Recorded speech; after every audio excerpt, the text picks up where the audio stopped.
Cara, eu vou te falar a verdade. 99,9% das pessoas que falam sobre política, elas deveriam calar a boca. Elas deveriam calar a boca porque elas não sabem de absolutamente nada do que estão conversando. Essa é a verdade. Né? Eu até desisti, né? Inclusive eu recomendo isso para todo mundo. Né? Eu até desisti de conversar sobre política com certas pessoas. Primeiro, por causa de uma coisinha básica, a supressão da razão. Né? Então as pessoas são incapazes de pensar e são incapazes de perceber aquilo que é real, distinguir, né, aquilo que é real daquilo que não é. Elas simplesmente se apegam a metafísicas, elas se apegam a ideias, elas se apegam a determinados conceitos, né, e crenças, mas não aquilo que de fato se manifestou na realidade, que é o que verdadeiramente importa.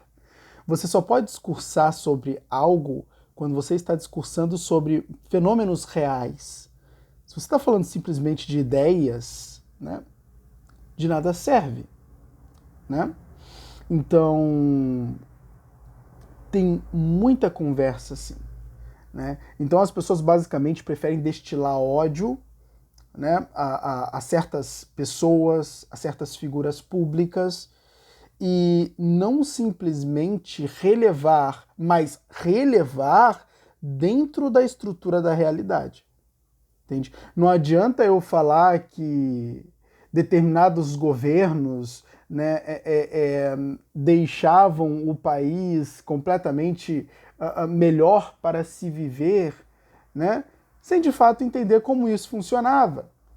Entende? Porque de fato você tinha um governo, né, numa certa época. Eu nem vou falar porque eu não quero entrar nesse mérito, eu não vou falar, não vou especificar nada aqui. Né?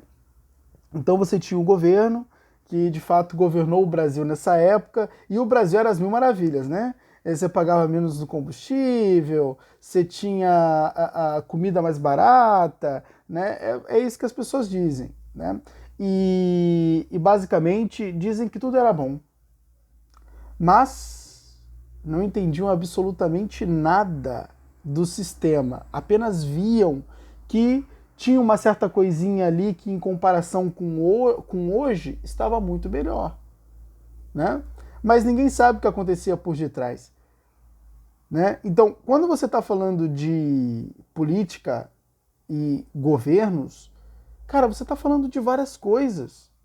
Não é só de algo que você está vendo. Você está falando sobre várias coisas que você não vê. Você não vê que existe um Senado, você não vê que existe lá três poderes, que o presidente da República significa apenas um único poder, tem outros dois ainda, que é o legislativo e o judiciário, que basicamente ele não controla, não é?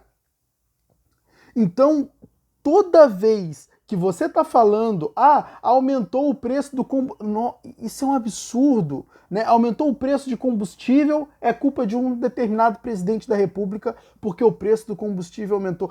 Pelo amor de Deus, isso é um absurdo. Isso é um absurdo sem precedentes.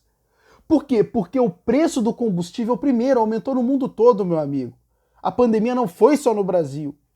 E outra, você tem uma coisa que é a questão do Estado.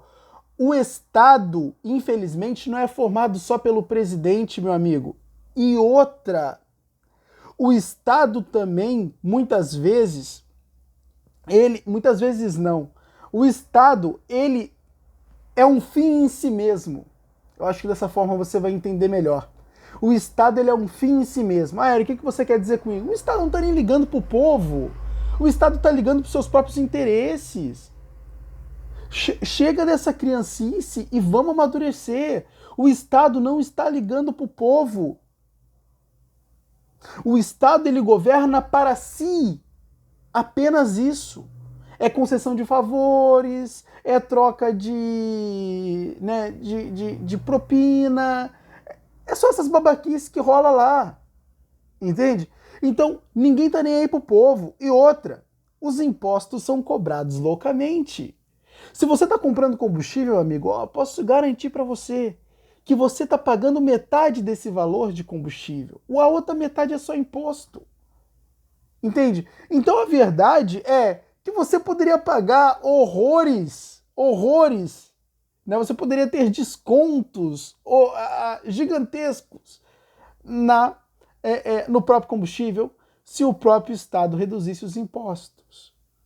Ah, mas por que o presidente não reduz os impostos? Né? Aí você vai se perguntar, então se o problema do imposto é culpa do presidente?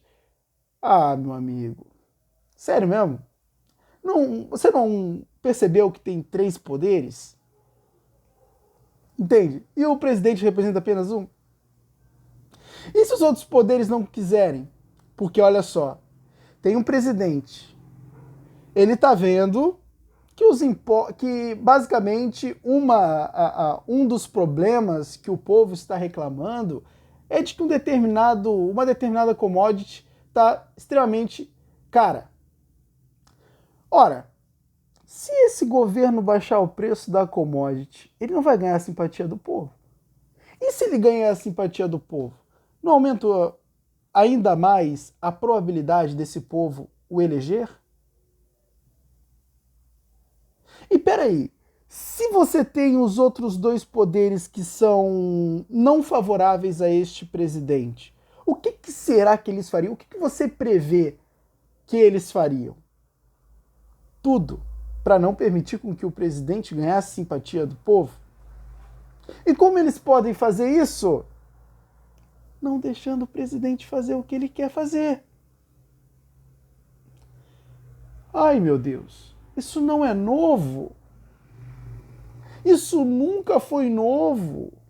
No Brasil, na França, nos Estados Unidos, na Inglaterra, em qualquer canto do mundo onde basicamente o Estado é democrático, foi assim. Isso não é nada novo. Se o presidente da República, que representa o poder executivo, que de uma certa forma vai executar, né, e que vai de uma certa forma implementar certas coisas para implementar determinadas melhorias no Estado, né? Ou seja, no Estado não, naquilo que ele governa, no país que ele governa.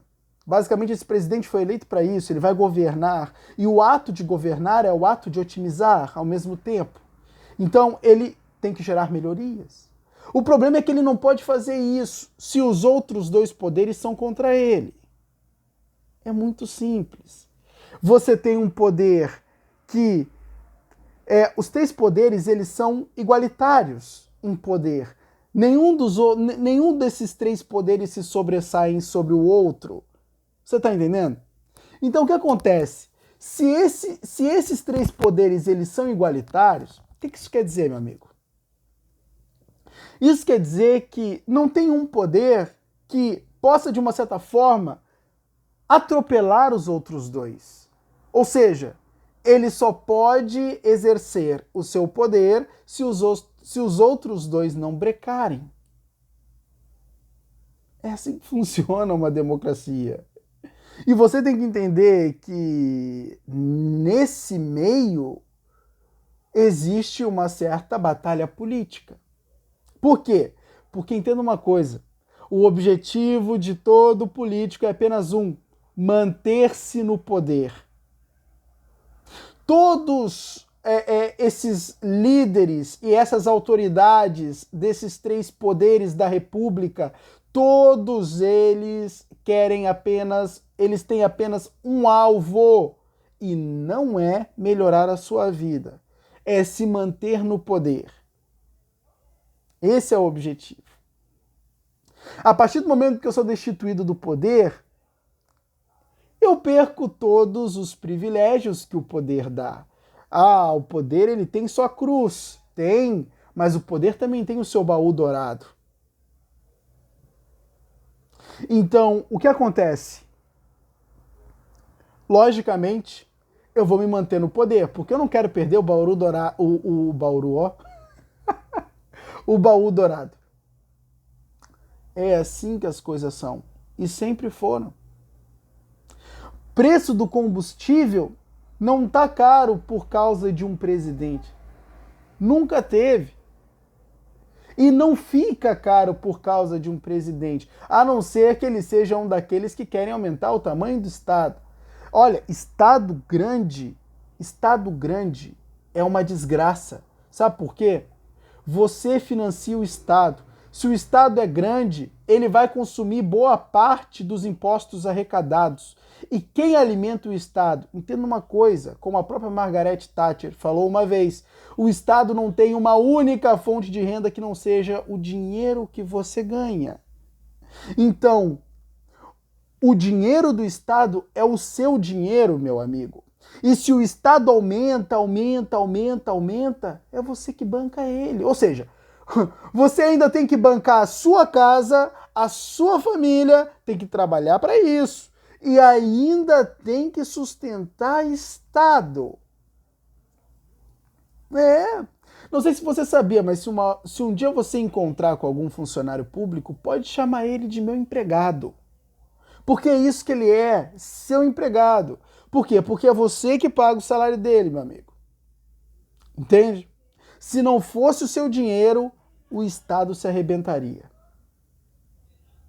E um Estado grande vai consumir muito mais do seu dinheiro. E vai consumir. De modo que a verdade é que você vai ficar cada vez mais bancando o Estado, porque os impostos vão ter que aumentar para, de uma certa forma, sustentar o Estado que cresce demasiadamente. O Estado vai crescendo, não vai ter jeito. Ele vai ter que aumentar a arrecadação, porque ele não vai conseguir manter essa estrutura que cresce o tempo todo. Quando ele aumenta a arrecadação, ele vai aumentar a carga tributária. Mas ele não vai taxar onde você percebe. Ele não vai taxar onde você percebe. Ele vai taxar onde você não percebe. Que aí, vamos voltar para aquela grande máxima? O que os olhos não veem, o coração não sente. Não é verdade?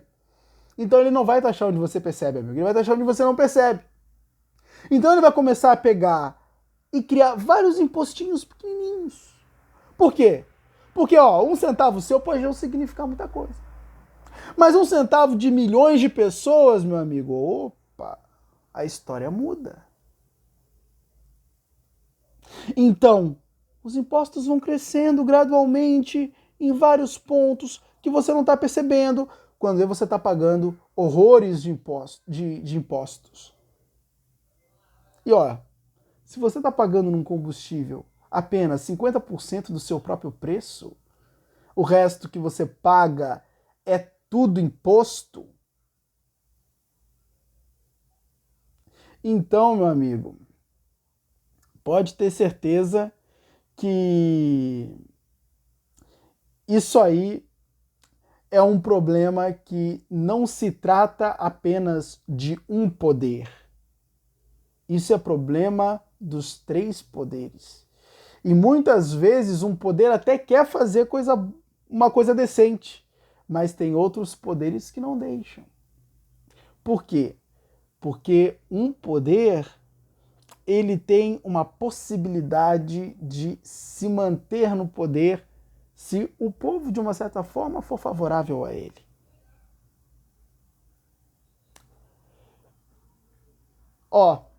Antes de ficar falando sobre política, para de ficar falando que você ouve em Rede Globo.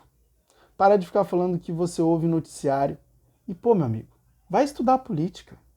Vai pegar lá livro, vai ler o que são três poderes, o que eles fazem, que pirueta eles fazem, o que significa isso aí de três poderes, o que é uma democracia, o que é um Estado, entende como funciona essa máquina pública aí. Vai estudar, meu amigo. Para de ficar simplesmente falando que você ouve noticiário. Porque dessa forma aí, seu discurso vai ser sempre fraco, seu discurso vai ser sempre ludibriado, porque basicamente você está falando sobre algo que não é deste mundo, porque não se manifesta na realidade tudo que você fala. E aí é besteira pura.